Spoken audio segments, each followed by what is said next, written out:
Thank you. I am here today to talk to you about the importance of being concise. Thank you. Thank you very much. Wouldn't that have been great if I'd actually done that? That would have been fantastic. But actually, I've got a little more to say. The whole idea of being concise started with me about 5 years ago. I came downstairs. We have 3 kids, and they were on my wife's laptop.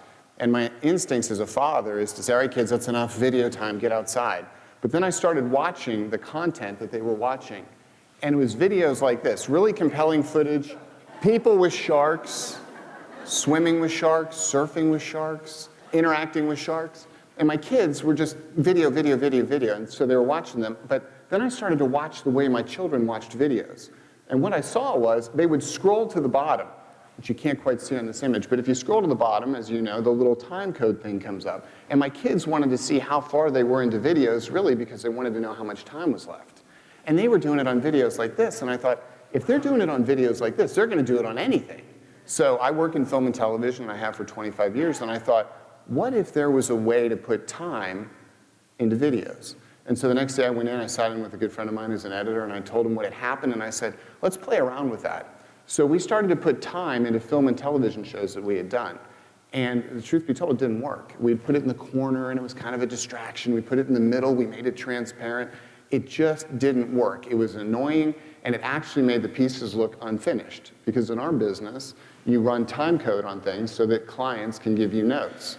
So I thought, well, maybe that's the end of the story. Maybe that's why it's hidden and it doesn't pop up. But right about the time I was ready to quit, we had a script laying there, and I was looking at the script, and I was looking at the video, and I thought, what if we counted words? That'd be kind of cool. Words are arbitrary. They pop up at certain times. You don't know what to do. And so as I looked at the scripts, I stumbled upon the idea of, what if we counted 100 words? So I know 100 words sounds really brief. So let me help calibrate for you exactly, roughly what 100 words is. Here's 3 examples. Okay, Lord's Prayer, 66 words. One of the most famous commercials of my lifetime, the Coca-Cola commercial with Mean Joe Green, 1-minute commercial, including the dialogue and the Coke jingle, 93 words. Maya Angelou's great poem, Touched by an Angel, 100 words exactly. So you can communicate a lot. The key is, what do you communicate? And additionally, in our world, we have the added benefit of having visuals. So I thought, hey, this is an idea. Why don't we go and do one? We'll test it. We'll see what comes of it. And maybe there's something here. So we went back up to New York, and we had just done a special on vegetarianism. And there was a guy up there who had created this craze called Meatless Mondays, where he and other chefs had gotten together, and they decided one day a week they would have vegetable-focused meals. So I thought, well, that's kind of cool. Let's see if we couldn't do a piece with him. So what I'm going to show you is the very first 100 words film we ever did.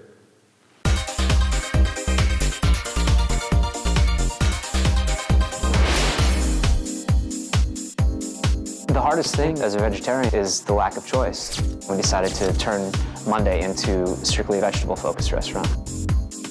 Meatless Mondays, it's incredible. It's been nonstop. On Monday morning, I go to the Union Square Green Market and hand choose what will be on the menu that evening. You can totally tell the difference between this celery and the you get in a store. 7 types of eggplant over here. These are the building blocks. It's all out in front of you here.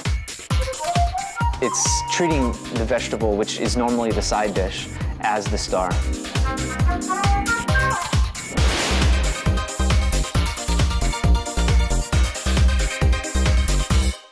So, thank you. So after we did this was a pilot, it's a test, and then we go to the next stage in our business, which is the stage that I dislike as much as anybody, and that's focus group testing. And the reason that I don't like focus group testing is, yeah, it's a great way to hear from John and Susie Main Street, but you're bringing them into a room, you're making them look at something, and they always tend to be overcritical, I think. So I've never liked focus group testing, except for the day we focus group tested this 100 words idea. Loved it that day. And I loved it for 2 reasons. We learned 2 unbelievably important things. The first thing we learned is it's easy to get buy-in. Oh, it's just 100 words. I'll watch that. Geez, 100 words, no problem. But the second thing was that as the counter started to count down, it held viewer attention.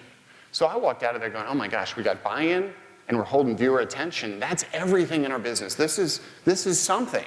And so it was something, and so we started going out and we started doing these things. We did them for hospitals and universities, and we did them for museums and nonprofits. We did them for the Department of Defense, and we did all of these great corporate commercial things.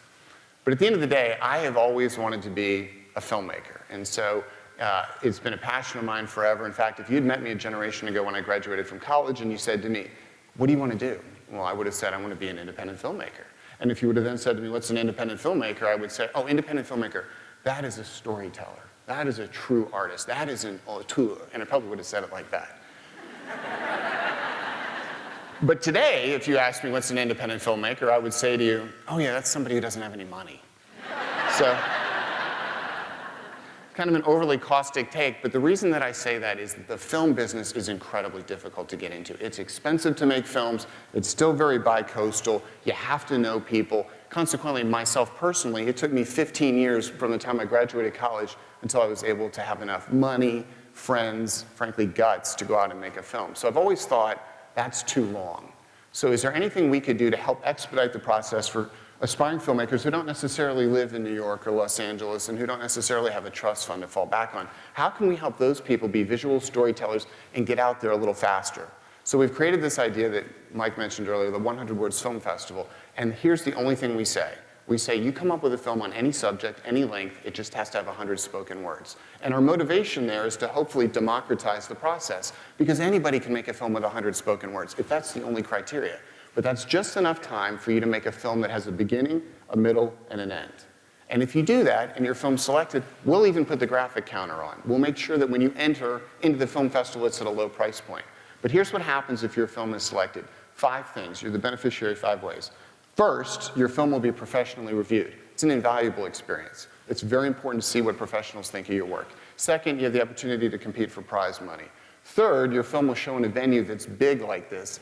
Really important. There's nothing more important, I think, that people don't recognize than having your film shown in a big venue to see how it's received. Because there's some things you think are going to work that don't, and there's some things you think won't work that do. Great experience for filmmakers. The fourth thing is filmmakers get an IMDb credit, Internet Movie Database. A really important thing in our business. A lot of times it's more important than your resume itself. But the fifth thing is the most important thing is you then have a visual calling card. You can say to people, I made this film, this is my work, and then you can take it to a studio and a television network and an ad agency and a PR group or wherever else you want to go with it, but it's yours. So as a consequence of that, and giving people this opportunity, our film festivals, every film's a premiere, but it's a really diverse group of people, and that's been really interesting, and they've got great stories to tell. So we make it for professionals, but we also make it for students. And student filmmakers, I honestly believe, are bigger beneficiaries than the professionals because it helps them with one of their greatest challenges.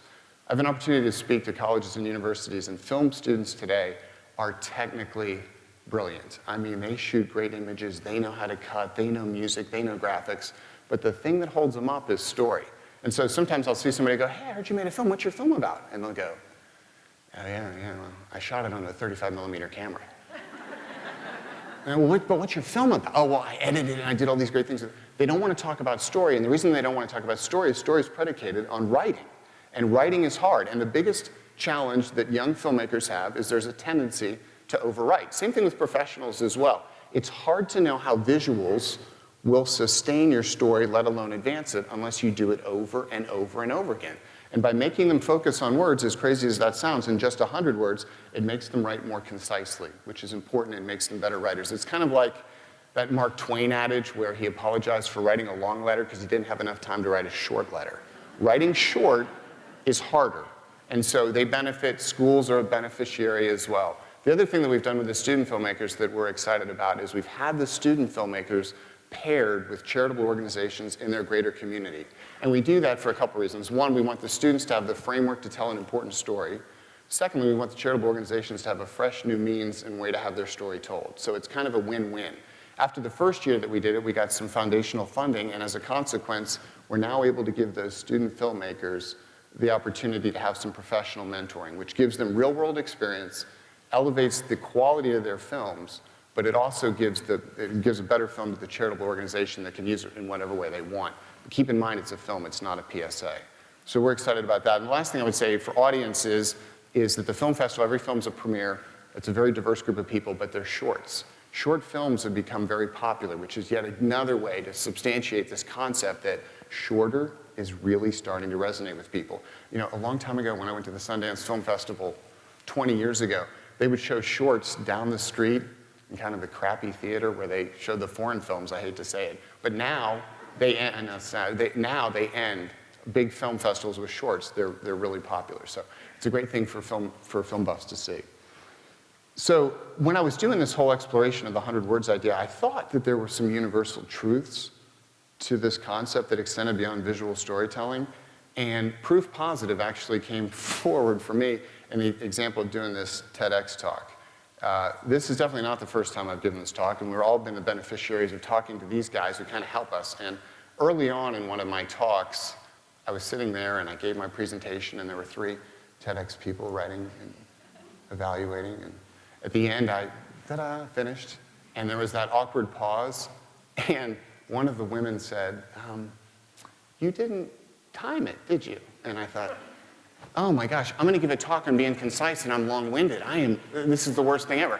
What did I do wrong? And what I did wrong in preparing for this speech is the same thing that you face with visuals, and that is the fact that you've got to stay focused on your story. What you don't want to do is gravitate off. And I had illustrations, and I had sub-references and sidebars, but the challenge I saw was this, and this is applicable to all communication, and that is that importance is important.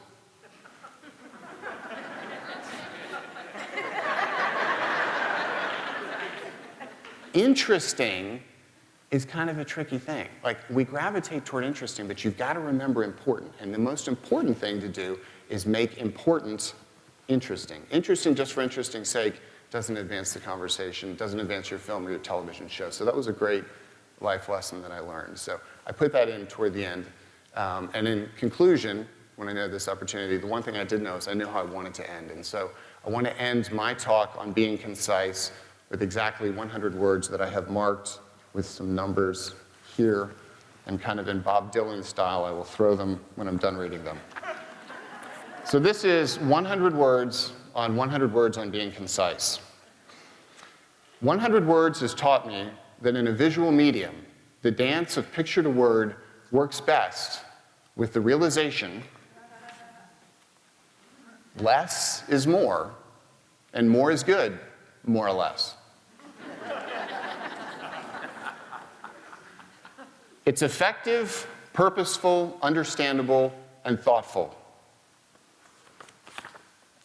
This holds true for all communication. Everyone is busy. Run a more efficient meeting.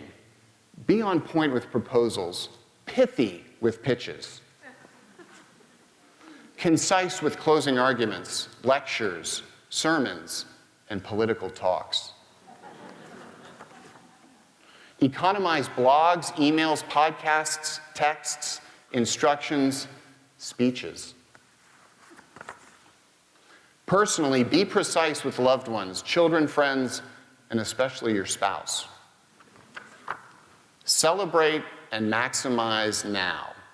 And if you can't communicate briefly, be a good listener. Thank you.